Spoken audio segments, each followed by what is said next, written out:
bazalaki koloba tout le monde était presque contre balingaki te indépendance eloko nini bozali indépendant pourquoi vous demandez l'indépendance de yango wana bazalaki contre l'indépendance proprement dite a été commencée par les anciens élèves de la nation protestante. Yabana Yaba Congo. Yaba Congo, c'est le Bas Congo. D'ailleurs, vous savez très bien que la Bako, eh bien, Belge va refuser que le lobby à Bako, ce n'est pas un parti politique, c'est une association culturelle. Malamu, un parti politique, et yango wana, basalaki bamenazaki babibisaki mouvement national congolais. Oyo wana Lumumba zalaki liboso. Alors que Tiaki Diomi, après Lumumba, c'est Diomi qui était derrière. Bon, papa Lumumba. De Yangwane Salaki. Bon, oui, voilà. Bon, papa Lumumba, il n'était pas moi na Yaba Congo. Comment il s'est infiltré dans le club Yaba na Yaba Congo ya Abako? Nani? Papa Lumumba. Azalaki moi na Yaba Congo te, azalaki moi na Abako. Non, voilà. C'est-à-dire qu'en ce temps-là, il y avait province de Léopoldville. La province de Léopoldville composée Bambala, Yanzi, qu'est-ce que c'est Tétéla, Congo Kassai, qu'on appelait Congo Kassai, province de Léopoldville. C'est-à-dire Bissonio Sotoza Kotamble Ndenge Moko. Leur candidat tout, le Mumbala, celui qui était le ministre de l'Intérieur. Et ça qui me moko. Puisque Ntango Batoto. Bon, donc, ce qui va comprendre bien, Abako a créé un mouvement et initié l'indépendance. Et puis, comment intégration au mariage à MNC qui est mouvement national congolais où papa Lumumba zalaki mené naba papa Chombe bangonyoso comment ba ça la combinaison pour batindika indépendance pour donc kota sikona jour indépendance. C'est-à-dire que le mouvement national congolais est comme maki le collabore. L'association culturelle ya Bako et zalaki stationnée seulement dans le Bas Congo. Tango grand frère azaki na Elisabethville ndauna kutinda ba mikanda ya nani ya pamphlet ya Bako alobaki malamu to sala nécessaire bo bongisa mpo Abako ekuma na Elisabethville mpo bantinyoso après tango ya élection kuya bantu ba yeba ba parti politique ezali ndenge nini ba Congo balingaki te balobi kaka Abako ezala na ba Congo. Alors, non, il faudrait qu'il y ait un mouvement puisque le coup de Elisabethville, tant que l'élection, il y a des comme côté. Oh, il y a un combo, il y a un parti politique, et que ça n'a les bosso, mais il y a un pour l'élection. Et alors, Yangowana, non, il faudrait que ça la annexion, un mouvement national congolais. Pour le moment, la Bako reste maintenue pour le Bas Congo. Alors, le mouvement national congolais peut infiltrer dans parti politique et Bas Congo et Tinda Muntumoko pour nous représenter Nanyo Diomi à la derrière Lumumba. Bien, soit, Tokanyi indépendance awa. Est-ce que vous formulez un peu mieux concernant Papa Bamba, rôle en tant que ministre ya finance? Parce que Papa Bamba, tant que comme un rôle ya ministre de finance, difficulté les bosso quoi que si je ne me trompe pas, ezalaki ba région nyonso ba oyo bazalaki penza pour na indépendance ya Congo te ba ekoloba ete biso tozali awa pona mbongo. Mundela ko pesa biso bongo, mundela za ko futa biso. Bino ba Congo boza ko wela lipanda. Bokozo lipanda kasi sikoyo na jura lipanda wana ezwamaki batu oyo basepelaki kozo lipanda basepelaki. Ba obi basepelaki te tangu to kozo lipanda ba salaire na biso kozala au double au triple ya ba mbongo na biso jato zwaka parce que soki mundela zwaka $200 biso ba kolomboka siko to bongi po to zwe indépendance to bana kozwa à peu près fa 400 $. Sikoyo le 30 juin yangoyo makamu papa Simon Kimbangu alobaka ke lipanda tokobonga sikoyo 30 juin yangoyo kotsa biso na to tester prophétie ya papa Simon Kimbangu to tester espoir ya mwana ya Congo que jour wana indépendance kozwa maluto mene bobongi kotsa biso mpe na place oyo ba rôle ya papa Bamba en tant que ministre de finance en tant que premier sénateur pour organiser gouvernement congolais.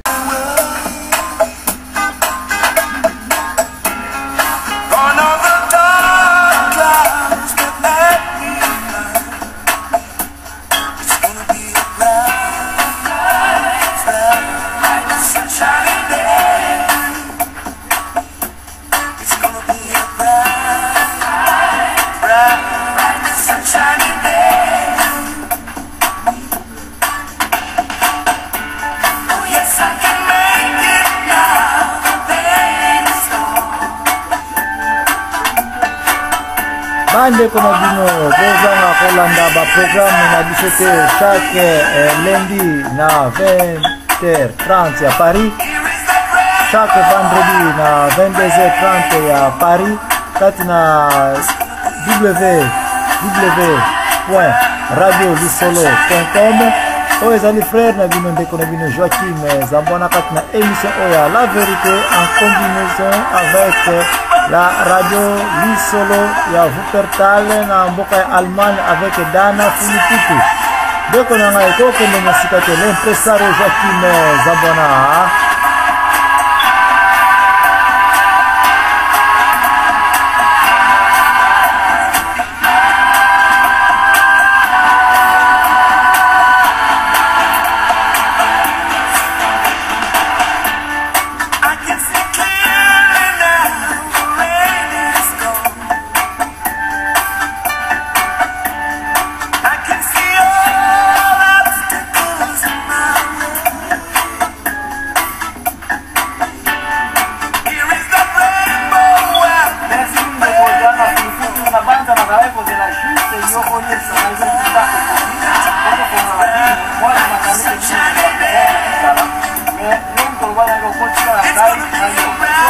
Merci mingi ndeko Diana Fuluputu na banza nazalaki kozela juste yo oyebisa ngai soki temps ekoki po tofongola ba ligne. Moi je m'attendais que ligne kozala ouvert depuis kala, mais yo mutu olobaki ngai okotikaka ngai na yo, mais soki olingi ofongola ligne biso tozali prêt.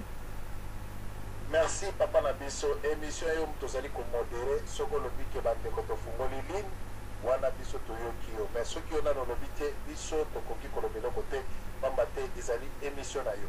Voilà, donc bandeko ngai frère na bino Joachim Zambwana na banza na permettre baline za la kofongwana comme ça mutu nyonso na question kotuna akoki na ye koya kotuna question na ye.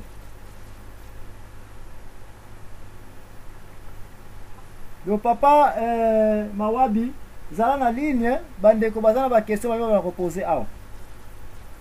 Bon, ça va. OK, zala na ligne. Nabanzi papa na biso Zambwana ndenge ofongoli ligne pe bandeko nyonso oyo bakolinga babenga tokende. Bolimbisi ngai nalandi papa na biso soki na kobenga koko soki na kobenga papa ezali ka kodépendre na ye. Ngai nazali na mwa motuna pamba te ye ameka kotalisa biso motuna na ngai liboso ezali na Simon Kimbangu azali nzambe to azali mosali na nzambe wana motuna liboso oyo na kotuna ye ya mibale na kotuna ye Simon Mosantu azali tata mwana pe molimo santu ye moko nzambe wana ubie ndenge nini pamba te papa na biso aza na mwa connaissance wana na koyeba kobakisa susu mituna misusu eboto.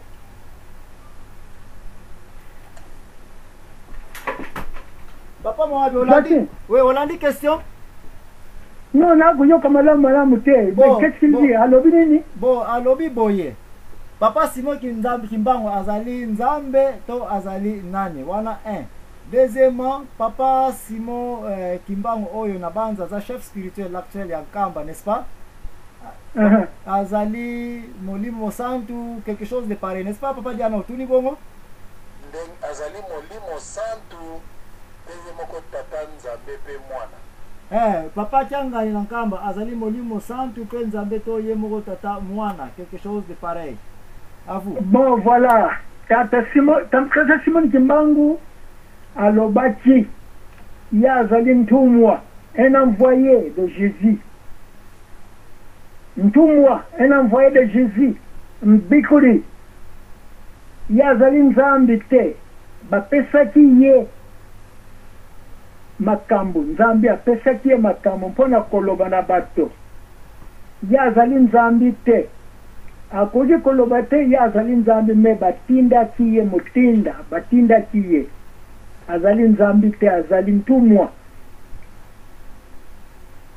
Prophète. Ce qui n'a la ni vraiment na question na motuna na olobike azali Nzambe te, azali ntumwa. Mais papa, etant que ye azali motinda le, ce qui lelo oyoki batu balobike tozongela Nzambe na biso ya bokoko, tosambela Simon Kimbangu.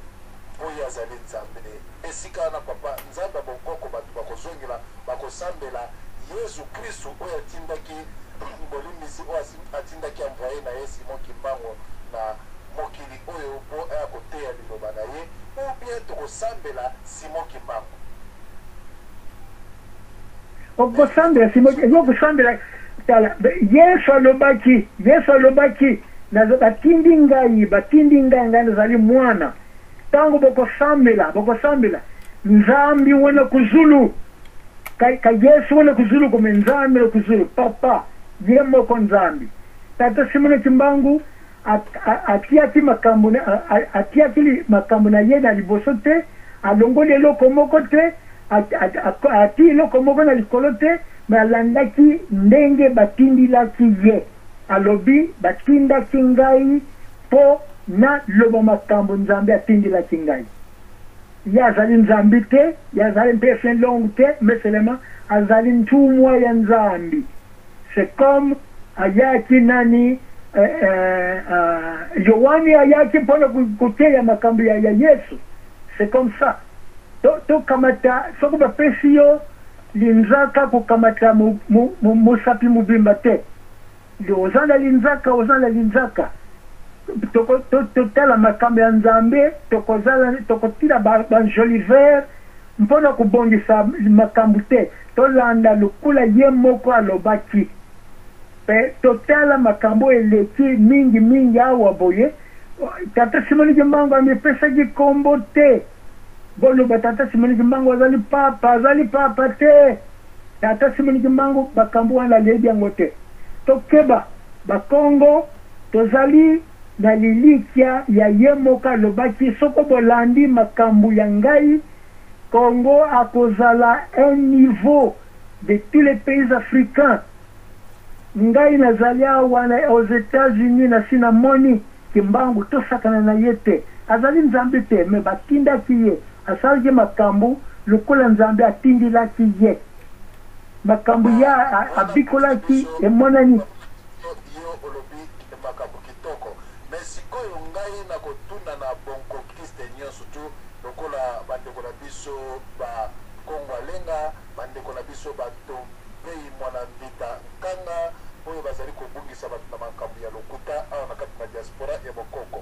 Na bazi ngai esengeli na tuna vraiment malamu. Sikoyo soki bayebisi biso lokola papa yo zali mokolo mwana 1934 oyebi ebele pe mbula na yo quand même okomi mokolo me oza s'exprimer bien. Ngai na kotuna Nzambe oyo bato ya lokuta bamemaka biso tozonga Nzambe ya bonkoko na biso.